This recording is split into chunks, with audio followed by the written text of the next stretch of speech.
बेटा मैं तुमसे कुछ नहीं छुपा रहा हूँ, लेकिन कभी कभी खामोश रहने में बेहतरी होती है। लेकिन बाबा, कभी कभी बहुत देर की खामोशी ताल्लुकात और रिश्तों में दरार डाल देती।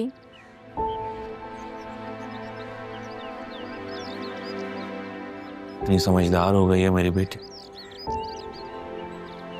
अब आपकी बेटी बहुत समझदार है, एक बार भरोसा करके तो देखिए। आपकी बेटी ना समंदर से भी ज्यादा गहरी है। बाबा, मैं कई बार आपको और दादाजान को छुप छुप कर रोते हुए देखा है। मेरे और राहा के सामने आप लोग खोखले कह के लगाते हैं, बात को मजाक में डाल देते हैं। मेरी गुड़िया इतनी बड़ी बड़ी बातें करने लग गई। छोटी सी गुड़िया।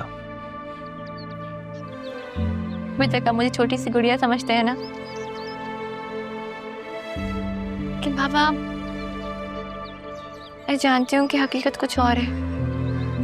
मुझे पता है कि सच कुछ और है बाबा। उस दिन मेरे मामा और दादाजान की बातें सुन ली थी। तुम्हारी माँ बाज नहीं आएगी। उनका भी तो कसूर नहीं है, इतना बड़ा सच छुपाया गया उनसे। बेटा बात यह है कि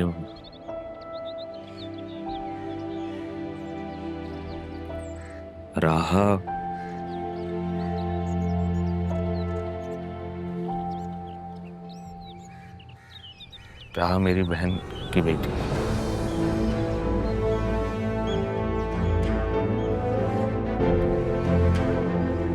जब आसिया का रिश्ता आया था हमारे यहाँ, तो पापा ने भी उनकी फैमिली को यही बताया था कि मैं अकलौता हूँ, क्योंकि आसिया भी अकलौती है। उसकी वजह ये थी कि आप ही घर छोड़कर जा चुकी थी और पापा नाराज थे। लेकिन जब राहा हम लोगों की जिंदगी में आई, उनकी नाराजगी दूर हो गई,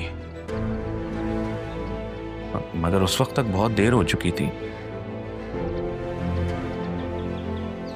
हम ये बात फिर आसिया को नहीं बता सकते।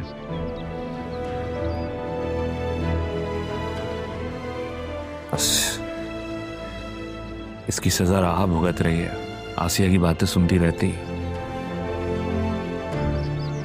मैं और पापा राहा के बगैर नहीं रह सकते, सोच भी नहीं सकते।